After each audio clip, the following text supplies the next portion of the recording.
Okay, hello everybody who's watching this video. Um,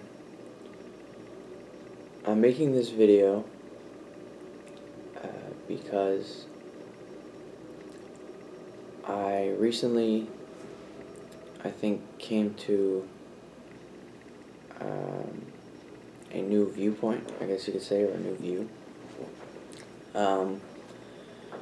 Just kind of looking back on all the things in my life and like why things are the way they are. So I think I'll start with the principal point of this video, which is my newfound realization that obviously everyone are just humans. But when I say that, my meaning of that is that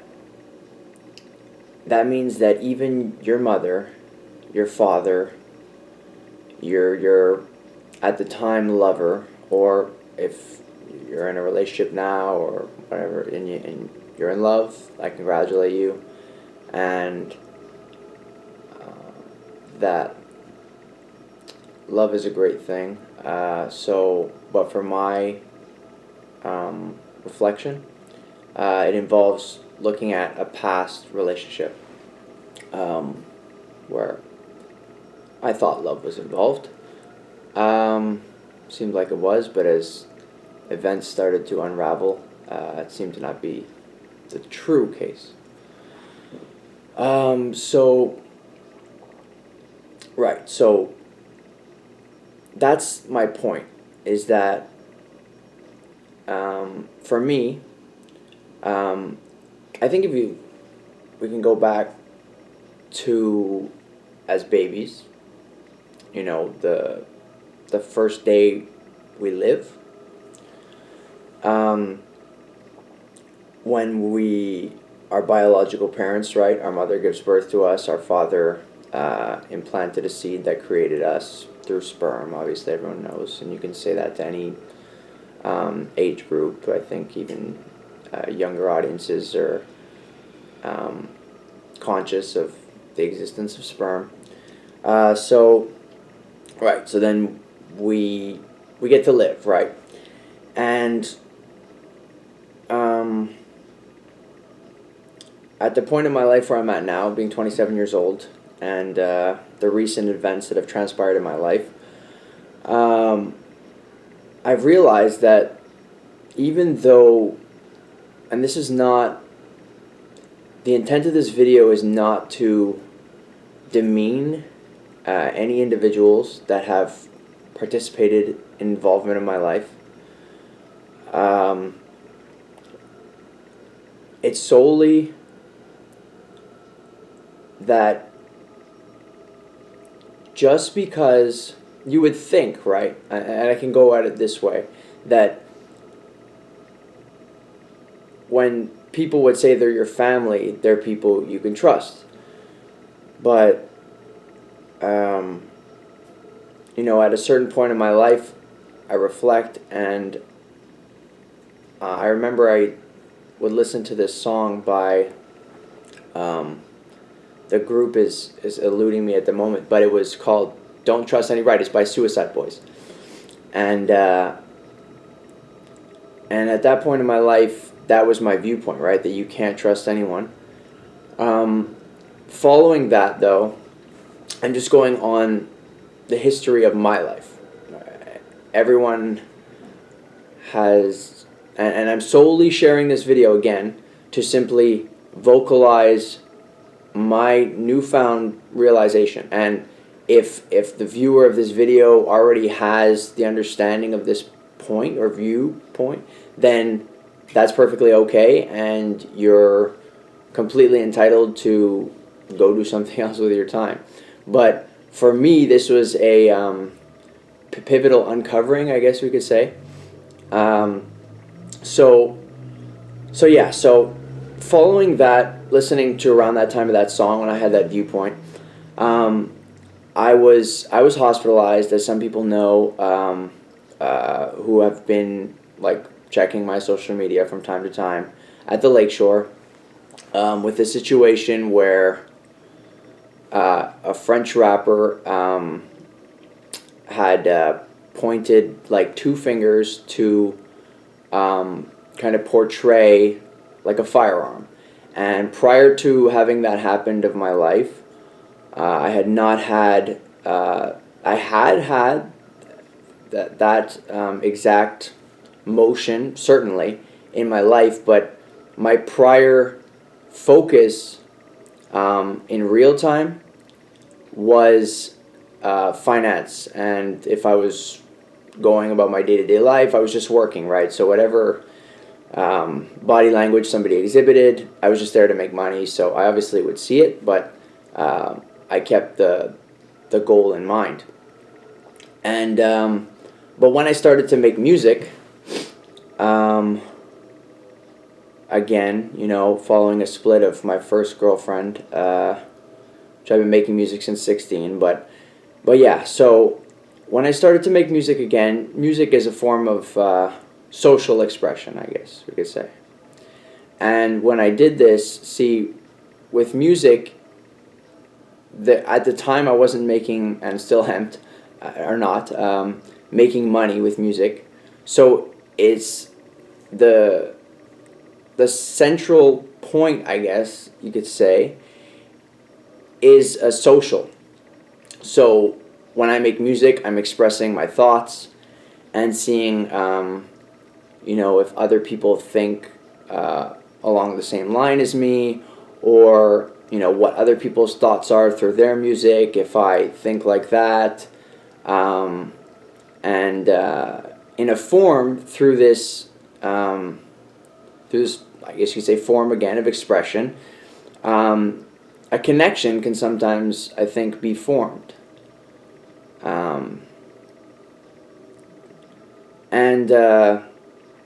So when I would watch someone else's music video, I was watching it in a social analysis perspective. So in that sense, when at that time I saw a video that deeply seemed to be reaching out to me, I became intimidated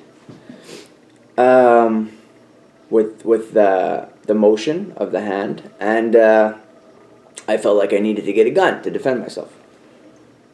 So I started to look for a gun, and when I couldn't, you know, when nobody would just give me a gun, I then went to the police and I said, look, I would like to get a gun legally to avoid getting in trouble with the law. How can I do this? They asked me questions. I said, you know, why I was thinking this. So, well, I think it might be, you know, someone might want to shoot me. And so then we talked about it. And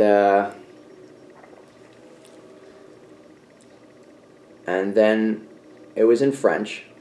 And they thought that they asked me if I would comply to go with them to the lakeshore. So I said, okay. You know, if that's what you think is the best option, then I'll do it. So I went to the Lakeshore Hospital. And then they asked me questions, obviously, there and stuff. And I've had psychiatrists kind of talk to me over years of my life where, you know, I've made errors in social situations that when I was at Concordia, they deemed psychological professionals in the field of psychology could be of help. So it became mandatory at numerous points in my life that I was to speak to psychologists or psychiatrists, or psychologists. And I did. And I spoke to a lot of them. And so when I went to the Lakeshore, same thing. I was interviewed by psychiatrists, and they made an analysis, and they said to me in the kind of the holding room, I guess you could say, where you wait, and they before a room gets available that you can be moved to if they're keeping you because they feel that you are not in a I guess concrete, like, secure mental state. So when I was in that room, a lady approached me who was probably a nurse and had said something. I remember she said, we want you to take medication. And again, I was like, I don't want to take medication. I've taken a lot of medication, and I've been on, like, just off the top of my head, I think it's, maybe I've tried, it's been for sure over 10 meds, different meds, probably more over the years, I've been followed psychologically since about 2014 when I was at Concordia, my first year there. As some viewers may recall, if they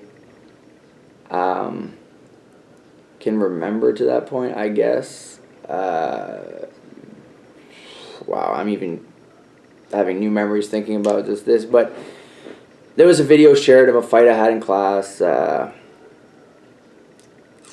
a hockey player in the auditorium, and man,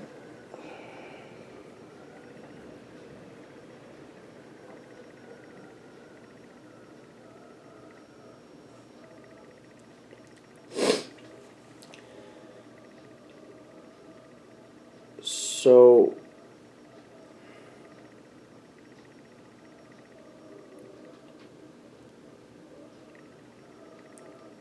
yeah, when that happened, they required me to be followed psychologically, and I did, with no protest. Okay, but so let's go back to the Lakeshore now. So I could even go further back to why I got to that point in my life. But the purpose of this video initially was to kind of just do a quick reflection on as to why I'm at where I'm at now, but why I am where I am now is also connected to why I was where I was, why I was there when I was there, I guess you could say, speaking about the situation in the auditorium. It's all connected, right? Anyways, I'm kind of going on a... I'm just doing reflecting, right? So that's what the... But let's get to the initial purpose of this video. So I'm going to kind of just share a bit of my life, and I think that this experience has and will have been beneficial to kind of share a bit of light for the reasons why I am who I am today. So, when I was at the Lakeshore, the lady, I know we're kind of jumping now back to that point, and I'm kind of skipping over the reasoning why that happened in the auditorium and all that, but perhaps there can be another video of something like that. I'm going to share this and see, how many views it gets, and what the kind of the ripple effect it makes on social media. So when I was in the Lakeshore, she said to me, "I want you to take medication." I said, "Nah, I don't really want to." She said, "Well, look, if you take the medication, it's going to be better for you. It's going to be, your stay here is going to be easier. And if you don't take the medication, we're going to force you to take the medication, probably, and it's going to be, more strenuous, I guess you could say, on you." So I was like, okay, well, I'm kind of in a corner here, right? I obviously have to, the best option from what she's saying is take the medication. So I took the medication. Take the medication. Now I'm on meds. And when you're on, they put me on an injection called Clopixol, which is a antipsychotic, and it's a sedative. So for example, just to share my experience, right? What it's like when you're on Clopixol is that everything, it's like there's a block in your brain, right? Like, for example, every time you get really excited or something, and the reason they did this to me is because at the Douglas, and even at Concordia, they mentioned possibilities of it, but they had numerous different diagnoses of me. But at the Douglas, they said I was bipolar type 2.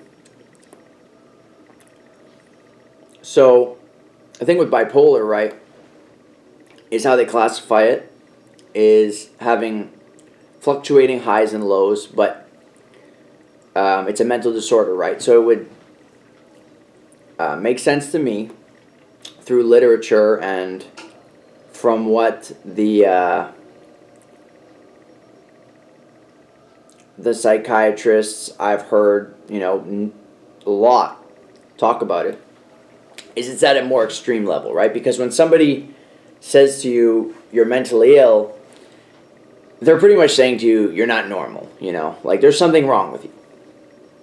And we see there's something wrong with you, and we think that, I think that the implication of medication a lot of times comes down to the avoidance or to get away from violence, to aid the patient to create this block, right? That's what I mentioned before when you're, from my experience, because I've taken it, right? So I can speak about this because it's true.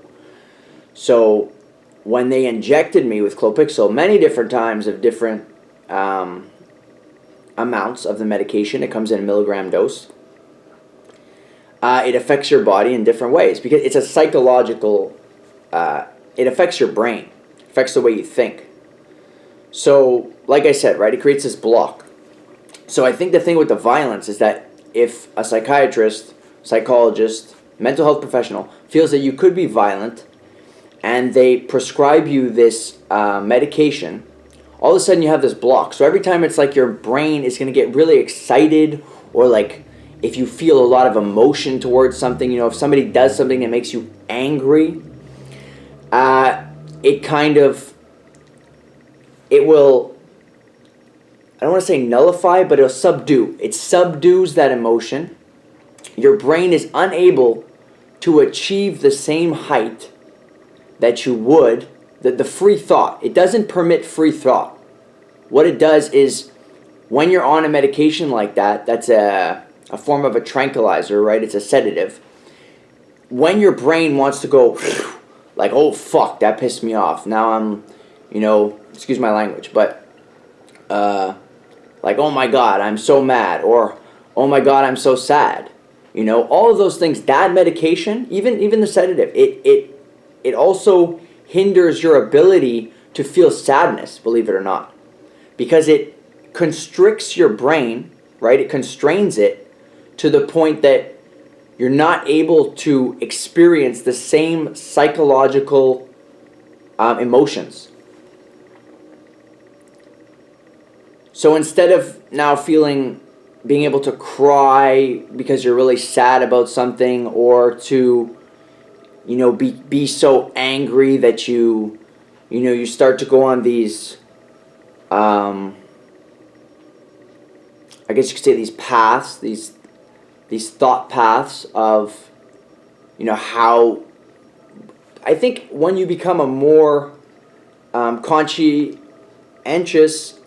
thinker, you can look at events that have made you angry and kind of say, well, why did that make me angry? How did that happen? What did I do that caused that to happen? And is, okay, I'm angry, but how am I going to fix this, you know? And, because I think everyone experiences, anger is a normal human emotion. So just because you get angry sometimes does not make you mentally ill.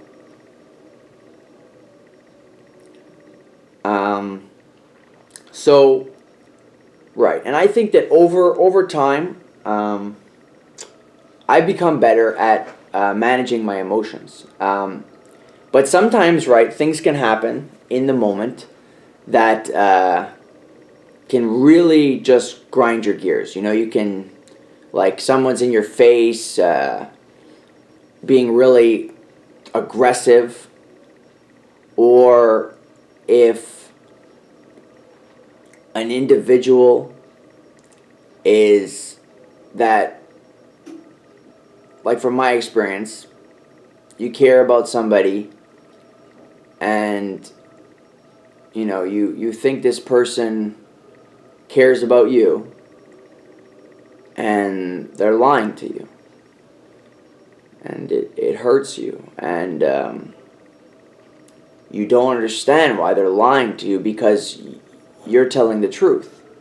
And you're saying to yourself, well, if I'm telling the truth to you and I care about you and I think you care about me, then why are you not telling me the truth? And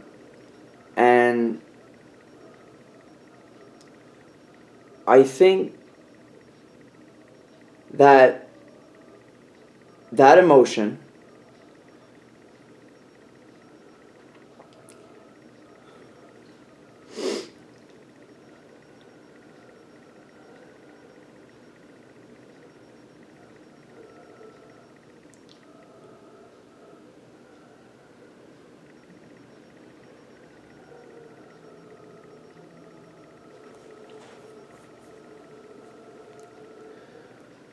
right, so sometimes when things like that happen, in a split second you can lose it.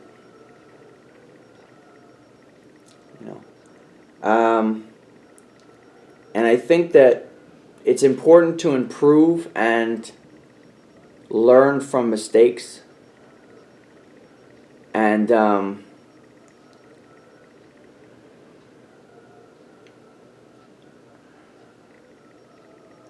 I think that comes with like practicing, you know, through experience of social situations. Because from my experience, since the age of 19, when I know I've spoken about it before, and I think well, who knows who's still watching this video at this point, but that I was, I think I said it before, but 19 was my age, and I was heavily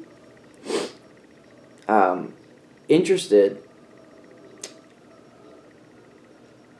in money. I wanted to make more money.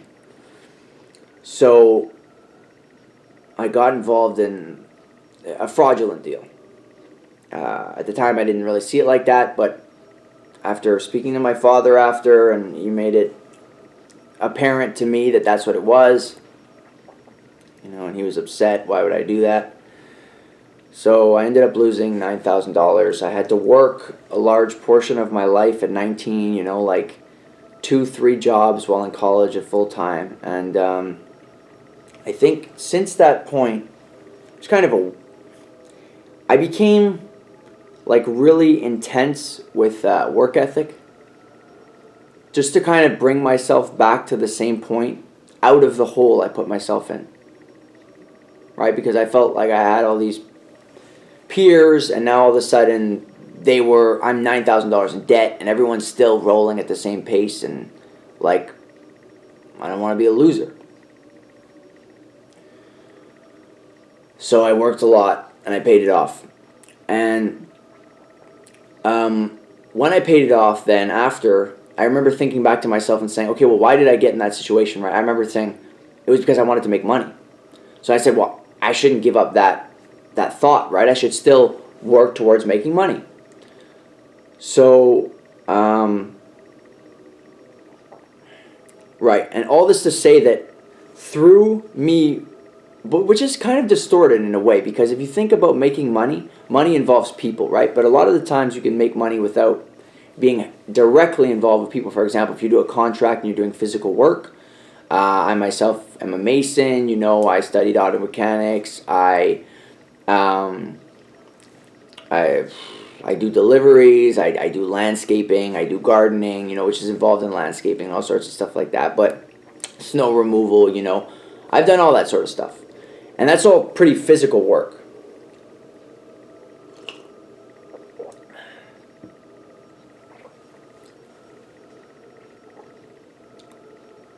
So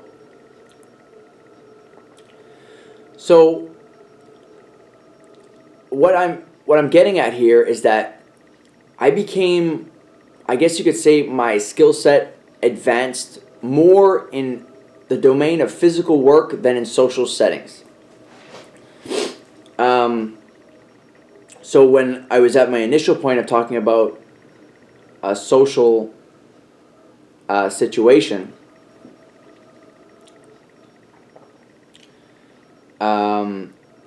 it was that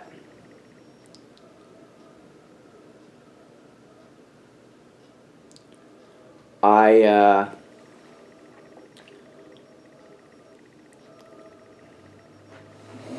me just get closer to the camera here. I kind of want to get a better close-up interaction. So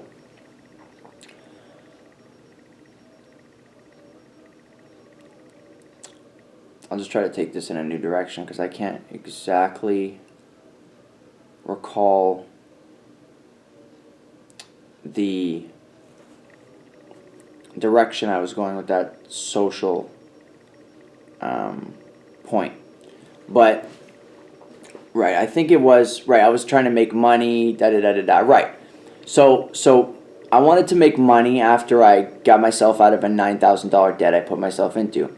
So I was in university, I was still making money, well, not making much money, right, I was working some jobs and stuff, but I wasn't making that much money. I was doing some snow removal, I would do some contracts, raking leaves and whatever, on the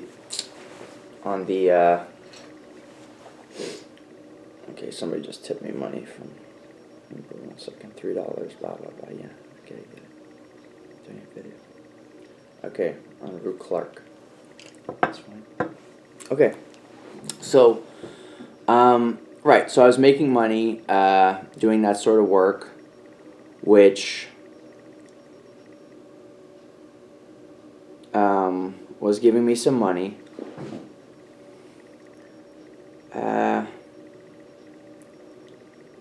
it helped me to pay my bills. And I was living with my parents, and we're married for 25 years.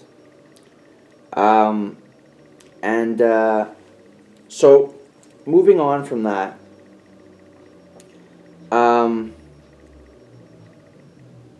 okay, I'm just gonna like go straight into like the trajectory of my life from that point. So as I said, I was followed from psychiatrists and psychologists from Concordia University. At one point, I've had numerous complications in my life. Because I think that initially from that point when I was 19, kind of fucked me up, you know.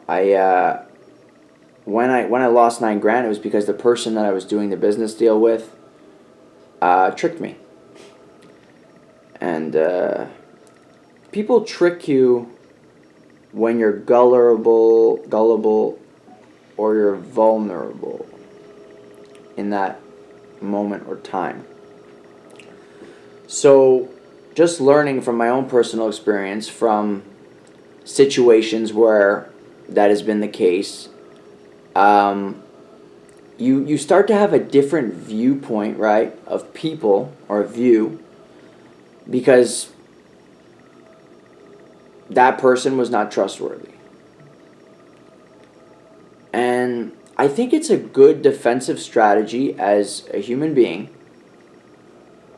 or even an animal, right? We don't know well, I'm sure a lot of veterinarians do and stuff like that, but to the extent of an animal's brain, what they comprehend and what they, are able to absorb. So, but I'm a human, right? And just like every other human being, that's what we are. So the thing is that I think as a person, we could say, right, man or woman, I think it's a good defensive strategy to analyze. Because some people will speak and they're not telling the truth. And it's like anything else in life, right? The more we put ourselves out there, the more we learn. So, and learning is how we can grow. So, because knowledge is power, right? What else is power? Physical strength is power.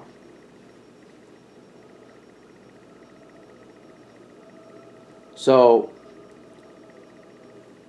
because you could also be a really strong person, but if you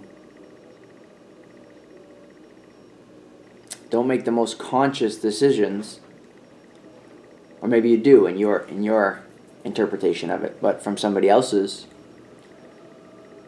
they may see it as not being the best decision. Because I think anytime we as humans do something, man or woman, that causes harm to another person emotionally, physically, or spiritually, that's an error. I've done it. Other people have done it to me. Nobody's perfect, right? I mean, different amounts